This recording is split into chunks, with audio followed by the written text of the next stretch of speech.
Alors, Jean-Baptiste Jolet, 35 ans, expert à la base du laser avec des titres de champion de France, préparation olympique, puis du Tour de France à la voile sur différents supports.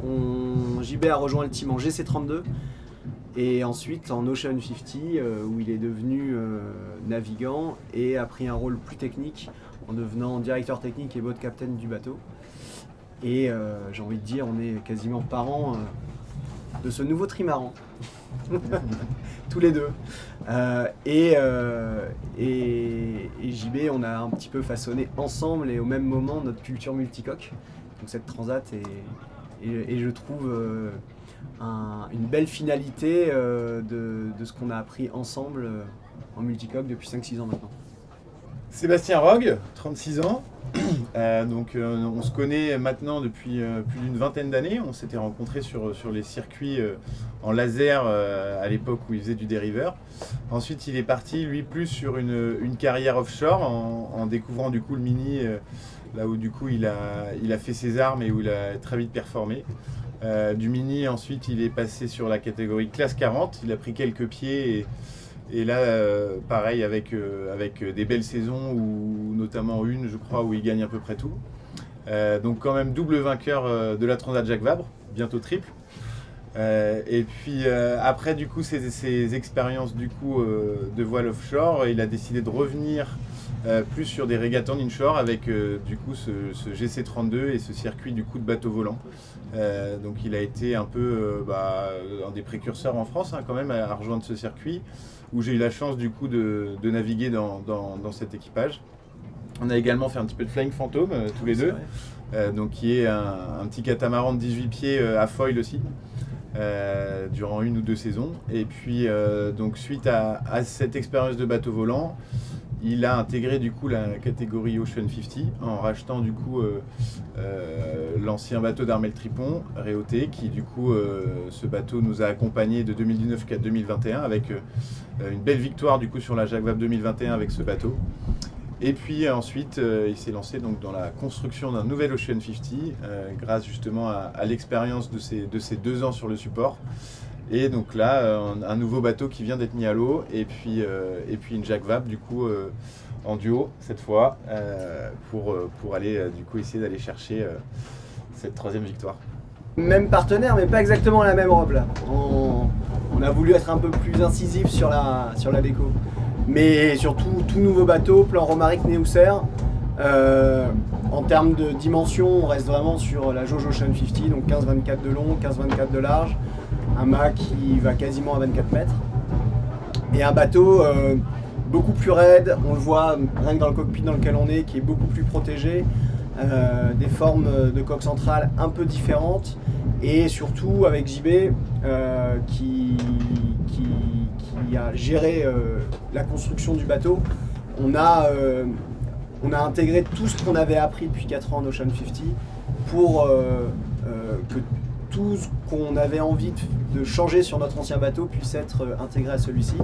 Donc évidemment, il y a tout un sujet aérodynamique. On voit que ce bateau a été conçu pour une stratégie aérodynamique dès le début. Le cockpit, et on a la chance de faire une quasiment une V2 de Arkema 4, qui est un bateau concurrent qui a été mis à l'eau il y a 2 ans. Et donc on est venu aussi corriger des petites erreurs que pouvait avoir ce bateau-là, en particulier la position des foils, le volume des ballasts, pour rendre le bateau encore plus performant. Alors en termes de perf pur et dur, je ne pense pas qu'il aille plus vite que les autres. Je pense que la Jacques Vabre nous le dira.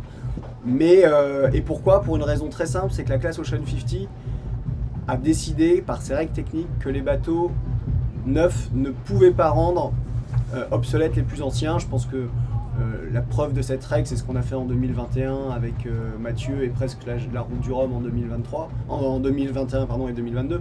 C'est qu'on gagne la Jacques Vabre avec le plus vieux bateau et je fais 3e du Rhum, pas très loin derrière les deux bateaux neufs. Donc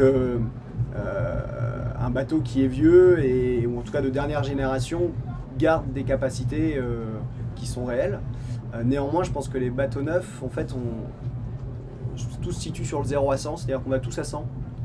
Peut-être que les bateaux récents vont plus vite à 100 km/h, et ben, un bateau est un bateau qui est perpétuellement en relance. Et les bateaux sont plus raides, donc forcément acquiert la vitesse plus rapidement. Donc je pense que la différence va plutôt jouer là-dessus. Je pense que ça fait une différence de perf, mais par contre je ne suis pas convaincu que les bateaux aillent plus vite ou beaucoup plus vite. Et néanmoins, tout ça ne permet pas de mal naviguer et de gagner des courses. Si on navigue mal, on ne gagne pas. Bah ça c'est vrai que c'est un peu l'expérience qu'on a eue sur l'ancien bateau en 2019 où on avait déjà essayé de le retransformer pour pouvoir lui créer une cellule de vie un petit peu plus confortable, mais on ne pouvait pas, on va dire, tout recommencer à zéro, c'était trop compliqué. Donc c'est vrai que là sur ce nouveau bateau on a pu vraiment venir intégrer cette expérience-là, avec notamment on a essayé de rabaisser au maximum le cockpit, l'endroit où on travaille, pour derrière pouvoir recréer une casquette qui elle soit aussi la plus aéro possible. Parce que du coup il faut pouvoir à la fois se protéger, mais il ne faut pas non plus que ça devienne un champignon au milieu du bateau et qui derrière, on va dire les archis presque maintenant aujourd'hui n'acceptent plus de te faire une casquette qui n'est pas aéro. Donc là c'est vrai qu'on a bien réussi ce défi, je pense. On a réussi vraiment à créer un espace de vie, on peut voir autour de nous, et à deux justement on va vraiment pas se marcher dessus. C'est à la fois ergonomique pour les manœuvres et ça permet du coup quand même d'être beaucoup plus au sec. Donc contrairement aux IMOCA, nous on n'a pas fermé pour l'instant jusqu'à l'arrière, parce que c'est vrai que déjà en termes de sensations, là on a redécouvert quand même un bateau assez différent et il fallait quand même un petit peu s'y faire à cette nouvelle casquette quand même qui est beaucoup plus fermée. Et puis je pense qu'on va travailler pour vraiment le rendre de plus en plus étanche, plus hermétique, et effectivement du coup avoir presque, notamment pour la future route du Rhum, où là Sébastien je pense qu'il descendra même plus à l'intérieur de la coque centrale, mais que il aura à la fois ici son lit, sa cuisine et son espace de travail, quoi. Ouais, en fait on part pas du tout pour une petite promenade de santé, hein. On part pour 5800 000, ça reste une transat qui est très longue. Quand on va passer, pour nous, les Ocean 50 Fernando, c'est pas du tout la fin. Il reste 2000 milles avant d'arriver en Martinique. Et c'est pas les plus simples parce que on est toujours dans les alizés, mais vraiment au vent arrière, donc il va falloir faire probablement beaucoup d'empannage. On repassera une deuxième fois le poteau noir, mais dans une partie quand même beaucoup plus simple, qui est normalement un peu moins aléatoire. Et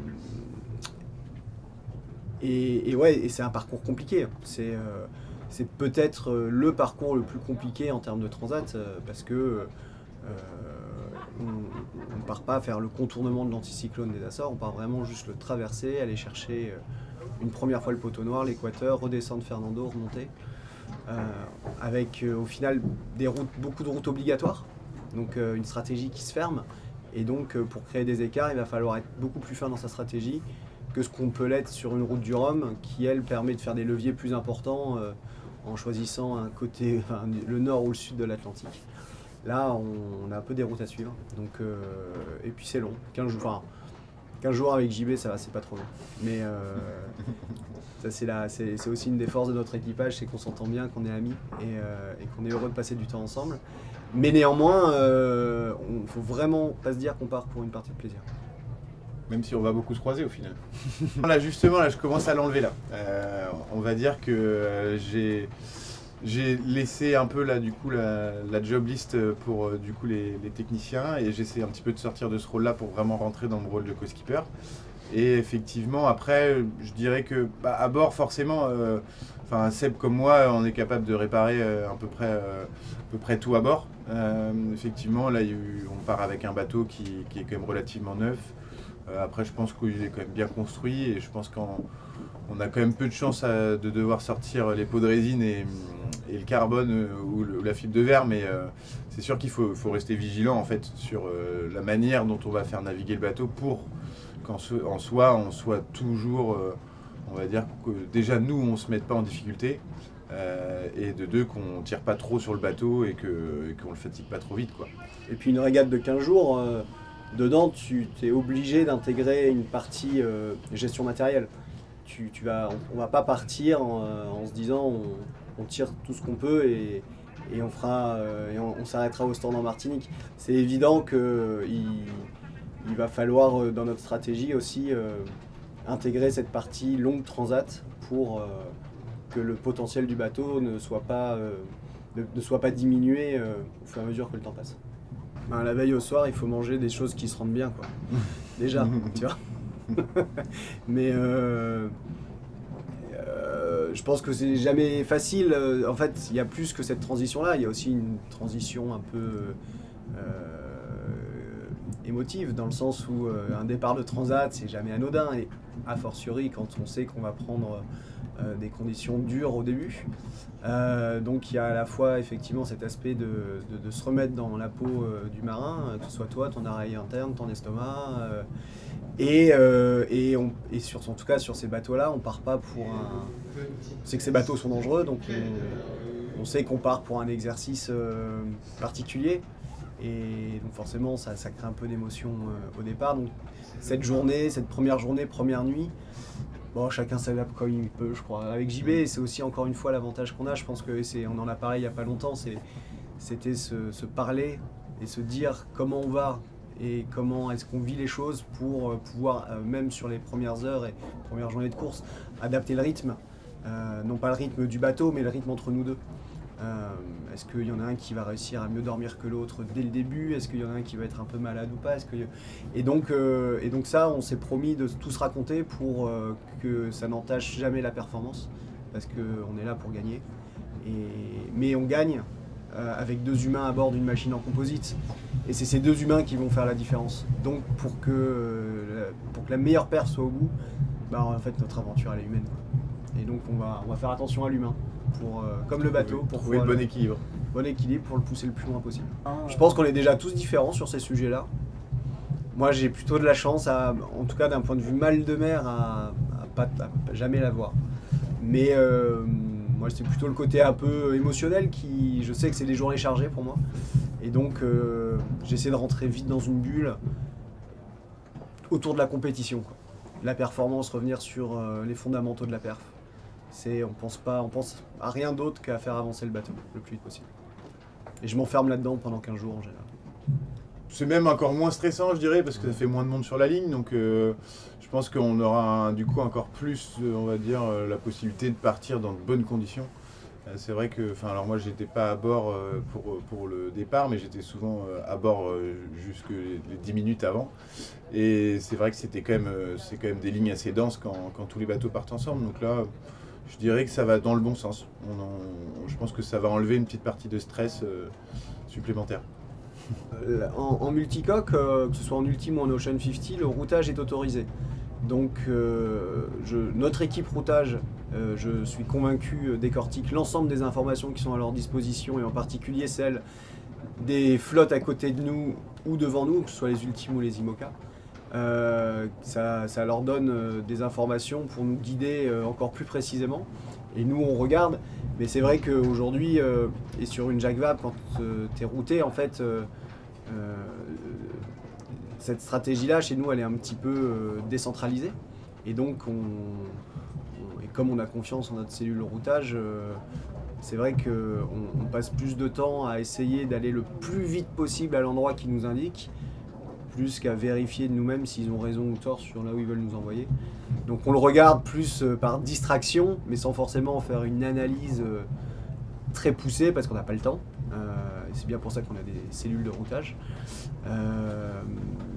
Par contre, quand sur tout le long de la transat, on prend du plaisir à suivre les évolutions des classements, pour aussi voir ce qui se passe dans les autres classes, parce que forcément on a des copains sur tous les bateaux, donc on est content de voir comment se passe leur match-up.